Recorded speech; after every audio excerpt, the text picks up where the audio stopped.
Halo, karibu katika chaneli yetu pendwa vitabu na uchambuzi, na leo tutakuwa tuna kitabu bora sana kati ya vitabu kadhaa ambavyo tumekuwa tukiendelea kuvichambua, na leo tutakuwa tuna kitabu kimoja kizuri ambacho bila shaka kitakusaidia na kitaongeza hatua zako katika kuboresha maisha yako. Kitabu hiki kimeandikwa na Dennis Mpagaze.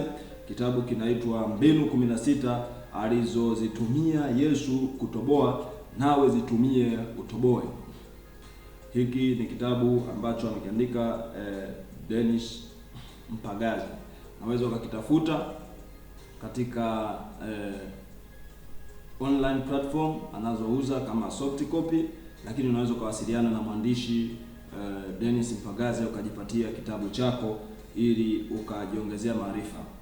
Kitabu hiki kinaanza na kuelezea kidogo wasifu wa Bwana Yesu, ya kwamba pamoja na kwamba Bwana Yesu alizaliwa na kuishi duniani kwa miaka 33 tu, lakini hata leo bado anakumbukwa sana. Alifanya kazi kwa miaka 3 tu na nusu, lakini kwa ufanisi mkubwa. Kwa brandi yake watu wanakula, wanaishi vizuri, wanazunguka dunia nzima. Vitabu kumhusu yeye ndio vya kwanza vinauzwa nakala nyingi kuliko vitabu vingine vyovyote duniani. Sasa anaanza na hizi mbinu 16. Anaanza na mbinu ya kwanza ya kwamba ukitaka kufanikiwa pakubwa, anzia padogo. Hiyo ni kanuni ya kwanza. Ukitaka kufanikiwa pakubwa, basi anzia padogo. Anasema Yesu alianza huduma na wafuasi 12 tu. Sasa anao wafuasi zaidi ya bilioni 2.5 duniani kote. Anza na kidogo ulicho nacho, usisubiri vingi. Ukitaka kumla tembo lazima umkate vipande vipande. Ukitaka kuhamisha mlima, anza na mawe madogo madogo. Mwisho wa siku utajikuta umeuhamisha mlima wote. Anasema safari ndefu ni matokeo ya hatua moja moja. Wewe ni mgodi. Kichwa chako, mikono yako, miguu yako, wazo lako, kipaji chako ni mgodi. Inahitajika akili nyingi sana kufa na mgodi ndani yako, lakini akili kidogo tu kutumia mgodi wako. Vidogo ni vikubwa. Tundu dogo kwenye meli linatosha kuizamisha.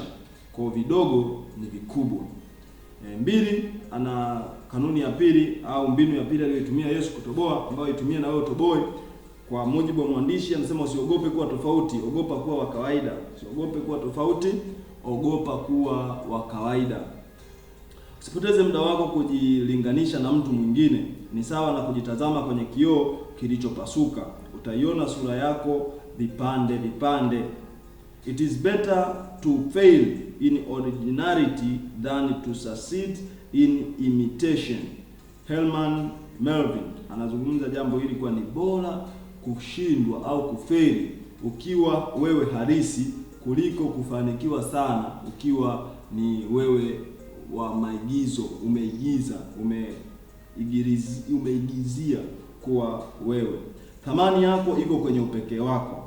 Imitation is limitation. Kwa kumbuka ile ya kwamba kuigiza, kufuatisha ni kizuizi, unajizuia uwezo wako, lakini utofauti wako ndio ukubwa wako. Ikiwa kila siku unataka kuwa na wa kawaida, hautakuja kujua uwezo wako halisi ulionao. Anasema Maya Angelou. Acha kushindana na wenzako, maana hamkimbii mbio sawa. Huyu ni Gift Gugu Mona aliwahi kusema hivyo, kuwa usishindane na wenzako kwa sababu hamkimbii mbio sawa. Usijilinganishe. Watu wote wenye majina makubwa kuna jambo tofauti walifanya. Kwa kila unayemwona na jina kubwa kuna jambo tofauti alilifanya. Dunia inapendeza na inapambwa na utofauti wetu. Uzuri wa mtu unaanza pale anapoamua kuwa yeye. Huyu aliwahi kusema Coco Chanel. Kujilinganisha na wengine ni ugonjwa. Hatari ni kansa ya kuitafuna nafsi yako. Aliwahi kusema Osho. Mafundisho ya Yesu yalikuwa yakiwashangaza watu, mfano kuwasamehe na kuwapenda adui zako.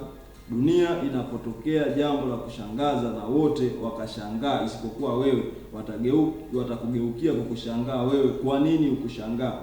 Kwa kubali wakushangaa. Hiyo ni namna ya kuwa tofauti. Pambana kufanya jambo la kipekee bila kufanya jambo la upekee. Huwezi kuacha alama ya kipekee duniani. Watu wote waliofanikiwa wako kipekee, unique. Maisha ni mafupi kuishi maisha ya watu wengine, aliwahi kusema Steve Jobs. Hivyo ishi maisha yako.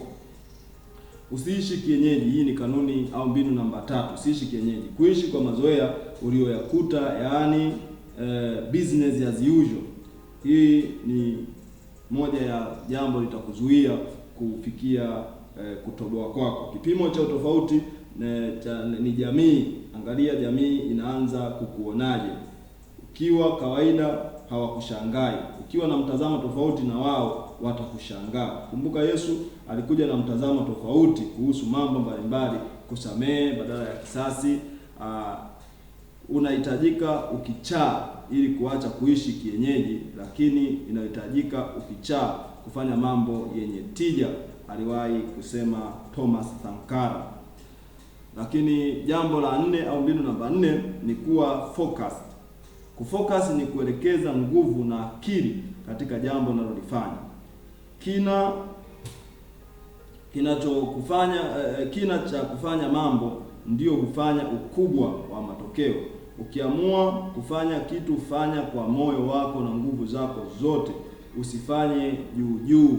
Usilipue kitu. Ukiamua kufanya, kifanye kwa moyo wako wote. Stay focused. Ignore distraction and you will accomplish your goal much faster, aliwahi kusema Joel Osteen. Kuwa baki ukiwa na mtazamo chanya.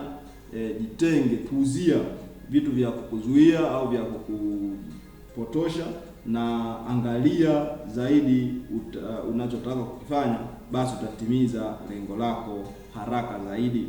Ukitaka jambo litokee, lazima litazame zaidi jambo, utapata nguvu ya kuzidi kulipa gharama. Anasema being busy is cheap, being focused is expensive, aliwahi kusema Brian Nolgan. Kuwa busy ni rahisi, lakini kuwa focused ni jambo la gharama, ni ghali mno.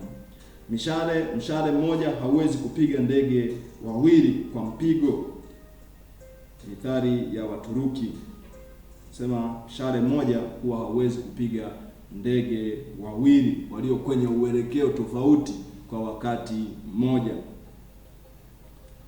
Only through focus you can do world-class things, no matter how capable you are, aliwahi kusema Bill Gates. Kwa focus peke yake ndio itakufanya ufanye vitu ambavyo viko kwenye daraja la ulimwengu, lakini haijalishi utakuwa na uwezo kiasi gani, lakini kama hautakuwa na focus, hautakuwa na mtazamo, kuzingatia. Wengine wanasema focus inatafsiriwa kama for one cause until, kwenye ile until succeed, mpaka kufuatilia jambo moja kwa kina mpaka lifanikiwe. That is focus. Then a knife cut because it has a sharp focus, aliwahi kusema Keith. Kwa kisu kinakata sababu kina sehemu ya makali ndogo ambayo inazingatia. Lakini namba 5 anasema jitambue ung'are. Hiyo ni mbinu namba 5. Kutokujitambua ni kikwazo kwetu. Yesu alijitambua na kuwajibu Wayahudi yeye na Mungu ni umoja. Wakitaka kumuua, walipokuwa wanataka kumuua, kusoma Yohana 10 mstari wa 30 utaona, kawaambia Torati inasema hata ninyi ni miungu. Yohana 10:34-35 kusoma hapo, karejelea kwamba wote ni watoto wa Mungu mkuu. Zaburi ya 82:6 ukisoma unarejelea unapata. Waliojitambua ndio wanafanya mambo makubwa duniani. wanagundua na kutambua, wanavumbua mambo mbalimbali hao watu waliojitambua. Lakini Yesu alikuwa akiwaponya watu kwa imani yako imekuponya. Alikuwa akiwaponya watu na anamwambia kwa imani yako imewaponya. Sasa kumbe ndani ya mtu kuna nguvu ya kuponya au kuua. Kwa Yesu alikuwa akitumia ile imani, akiwaambia imani yao imewaponya. Kuna nguvu ya kuweza kuona majanga kabla ya kutokea. Nguvu hizi zisizo za kawaida ziko ndani ya ufahamu wa ndani wa mtu au subconscious mind. Ufahamu wa kawaida huwa ukipokea taarifa kupitia mlango ya fahamu, huzipitisha katika ufahamu wa ndani kabisa. Huko kazi yake ni kufanya taarifa zilizoingia zifanyike kuwa halisi kwa ukubwa. Ukiingiza taarifa za kushindwa, basi utashindwa sana. Ukiingiza zikiingia taarifa za kufa, ni kwa za kufa au mauti itakupata. Ukiingia taarifa huko kwa wingi za kufanikiwa, hakika utafanikiwa. You are what you think. Wewe ni kile unachofikiri. Wewe ni kile unachofikiri. Sasa angalia fikra yako inafikiri jambo gani. Kwa maana unapaswa kuwa na kitu ambacho unakiona, una maono unayoyatazama, ambayo hiyo itakupa ujasiri hata wakuto kukiogopa kifo. Utakuwa uko tayari kuiendea hata hatari kwa ajili ya kukiendea kile kitu ambacho wewe kwako unaona kinakupa thamani ya maisha. Usiwe tu na ujasiri wa kushindwa na kukata tamaa. Matajiri na wavumbuzi ni watu wenye ujasiri wa kushinda. Tajiri ni maskini aliyeamua kuwaza makubwa. Kwa katika hali ya ufahamu unconscious, hii ni ufahamu wa ndani zaidi ya ulimwengu wa roho. Huko kuna nguvu ya asili ambayo hufanya kwanza kabla hujatokea katika ulimwengu wa kawaida.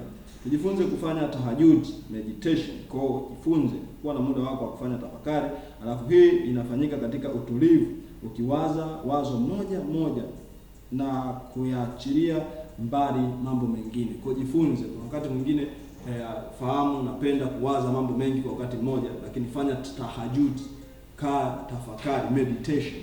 Tafakari jambo moja, jizuie kuwaza mambo mengine ukiwa kwenye hali ya utulivu. Hiyo inatengeneza kuleta picha halisi ya kile kitu ambacho unataka kukiona kwenye maisha yako, na inaleta uhalisia wa jambo unayotamani kuliona. Lakini mbinu namba 6 nasema jipange usije kupangwa. Kujipanga ni kujiandaa kabla ya kuanza, yaani ni kama kunoa shoka kabla ya kukata mti. Tunatumia muda mrefu kwenye kujiandaa ili usababishe matokeo ya muda mrefu. Saa moja ya kujiandaa au kujipanga inaweza kuokoa masaa 10 ya kufanya kazi, aliwahi kusema Dal Carnegie. Lakini Lincoln aliwahi kusema, ukinipa masaa 6 ya kukata mti, nitatumia masaa 4 kunoa shoka na 2 kukata mti. Kwa huyu alikuwa na mtazamo tofauti. Abraham Lincoln alikuwa anasema, kama utanipa masaa 6 nikate mti, basi nitatumia masaa 4 kunoa shoka, ili masaa 2 nitumie kukata mti. Kwa jipange usije ukapangwa, anasisitiza mwandishi wa kitabu hiki Dennis Mpagaze. Kupanga ni kuiona kesho leo, kuzuia jambo baya hata kabla halijatokea. Huko ndio kujipanga. Kujipanga huvuta bahati au fursa. Kujipanga ndiko kunakovuta bahati au fursa.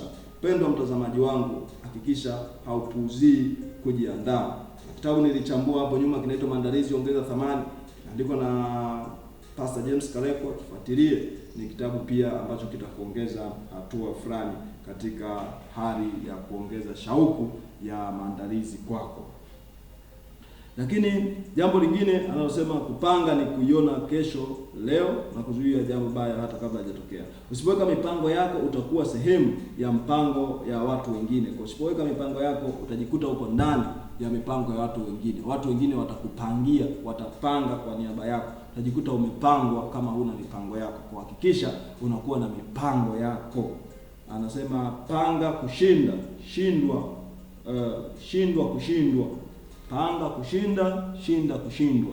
Hii nayo inaweza ikawa ni kauli mbiu ya kukusaidia.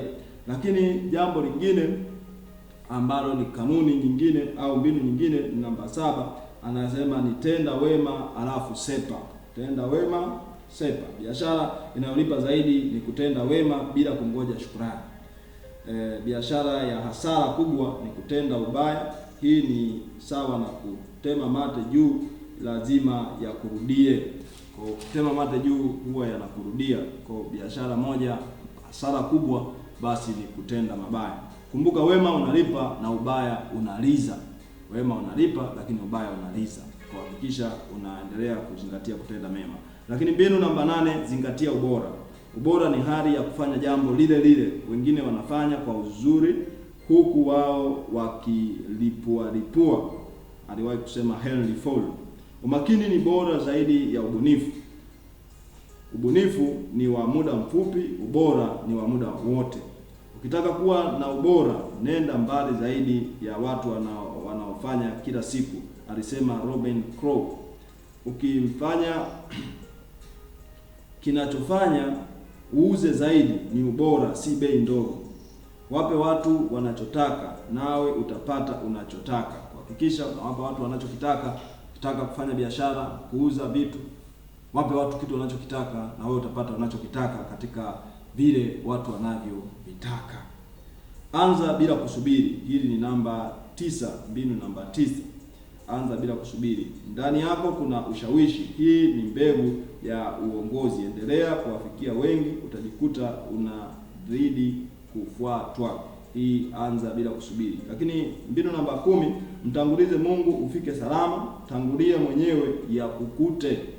Wewe tangulia mwenyewe ya kukute. Tangulize Mungu ufike salama, ila itangulize mwenyewe ya kukute. Hiyo ni mbinu namba 10. Yesu alimtanguliza Mungu mbele katika kila hatua zake. Mambo yake yalienda super. Hupaswi kumfanya Mungu wa dharura. Biashara nyingi zinakufa sababu tunaanza na mikopo, hatuanzi na Mungu. Kwa usianze tu na mtaji, anza na Mungu. Ukianza na Mungu, basi biashara haiwezi ikafa. Anza na Mungu, alafu baadaye unaendelea. Sidhani tu sababu na mkopo, sababu na hela, basi unaweza ukaanza biashara. Mungu ni shirikishi, anapenda tufanye mambo pamoja naye. Anaitwa Emmanuel, yani Mungu pamoja nasi. Kwa hakikisha unamtanguliza Mungu mbele kabla ya mambo yako ufike salama. Namba 11, anasema majaribu ni mtaji ya shinde. Majaribu ni kipimo cha ujasiri au udhaifu wa mtu. Lakini mbinu namba 12, anasema acha papara. Jack Ma aliwahi kusema ukitaka kufa ni kwa siku moja, sahau. Ukitaka kufanikiwa baada ya mwaka mmoja, sahau kabisa. Ukitaka kufanikiwa baada ya miaka 10, uwezekano ni mkubwa. Anasema Jack Ma, ukitaka kufanikiwa kwa siku moja, basi sahau. Ukitaka kufanikiwa kwa baada ya mwaka mmoja, sahau kabisa. Lakini ukitaka kufanikiwa baada ya miaka 10, uwezekano ni mkubwa. Kwa maana anaonyesha siwe na papara, weka muda wa kutosha, jipe muda wa kukua. Ukitaka kufanikiwa, enjoy what you do. Kufanikiwa ni mchakato, si bahati nasibu. Hili nalo ni jambo la kuzingatia katika mbinu hii ya acha papara. Lakini namba 13, jifunze kuzungumza. Jifunze kuzungumza. Viongozi wazuri huzungumza na moyo pamoja na akili za watu. Yesu alizungumza kwa mifano kuwasaidia watu kuelewa. Hotuba hizo huibua hisia kali na kuchochea utendaji. Huwezi kuwa mzungumzaji mzuri bila content. Ujuzi utakupa ujasiri. Content zitakupa utazipata kwa kusoma sana, kutafakari, kusafiri na au kutalii sana na kupata muda wa kujitathmini. Haya yote yatakupa content. Hii pia ni mbinu nyingine ambayo itakusaidia kupiga hatua. Jifunze kuzungumza. Mwandishi amezungumza kwa mapana sana kwenye kitabu chake hiki, lakini mimi ninakupa hizi mbinu kwa ufupi. just summary, nakupa dondoo ya kusaidia ukitafute kitabu hiki ukisome na utapata maarifa ya kina. Lakini namba 14, usiogope, uoga utakupeleka popote. Nisema Yesu aliweka wazi mambo, alikemea wazi bila hofu. Ujasiri ni kuanza kuyaendea na kuyafanya yale unayoyaogopa. Ujasiri unaanza na kusema hoja zako mbele za watu. Pia ni kuinyima hofu nafasi ya kutawala roho yako. Hiyo ndio ujasiri. Lakini mbinu namba 15 natuambia panda mbegu, usile mbegu. Ishi na falsafa ya mkulima na sio ya muwindaji. Mkulima yeye anatunza mbegu, anapanda, lakini muwindaji yeye anawaza kuua kila kilicho na uhai, yeye anawaza kukitafuta na kukiangamiza ili kula, lakini mkulima yeye anawaza kutunza. Lakini muwindaji anaona mbele, haoni mbali. Kwa huyu ndio muwindaji, yeye huona mbele, haoni mbali. Mkulima yeye anawaza na kuona mbali, kwa kuwa mtu anayeona mbali. 16 na mwisho, tafuta uzuri ndani ya mabaya. Tafuta uzuri ndani ya mabaya. Yesu hakuwa na dhambi, lakini alikaa na wenye dhambi. Kuna uzuri ndani ya mabaya. Wanadamu wote unaowaona wana upande mbaya, na hivyo tazama mazuri, puuza mabaya. Pamoja na utamu wa samaki, lakini ana mifupa inayoweza kukuchoma ulimi wako. Kwa hivyo ndivyo ambavyo mwandishi wetu Dennis Mpagaze ameeleza katika kitabu chake hiki cha mbinu 16 alizozitumia Yesu kutoboa, zitumie nawe uweze kutoboa. Basi mimi sina la ziada kutoka hapa channel yetu Vitabu na Uchambuzi. Mimi ni mchambuzi wako wa vitabu Japhet Katana. Ninakusihi subscribe kwenye channel yetu hii, lakini vile vile unaweza ukashare ujumbe wetu huu, unaweza ukasubscribe hapo na comment, ili mtandao au YouTube waendelee kupeleka ujumbe wetu kwa watu wengi zaidi waweze kuona na kusikia. Tunatamani kuwa na jamii ambayo itakuwa na mawazo chanya, lakini watapataje mawazo chanya kama sisi wenyewe hatutakuwa na utayari wa kuweza kuyafanya mawazo chanya yakasikika kwa watu wengine? Kwa utafuta hivi vitabu, soma, jifunze, jiongezee maarifa. Hii itakupa kupiga hatua zaidi. Unaweza kuwasiliana nasi, unaweza ukatazama vitabu vingine vilivyotangulia kuchambuliwa, lakini vile vile unaweza ukatuambia ungependa kitabu gani tukichambue. Tutakuwa na furaha sana kusikia kutoka kwako, ndugu mtazamaji wetu, kutoka hapa Vitabu na Uchambuzi. Basi mimi nikutakie kila laheri na utekelezaji mwema kwa haya machache ambayo nimekushirikisha. Basi ninakutakia wakati mzuri na tafakari njema. Asante sana. Bye bye.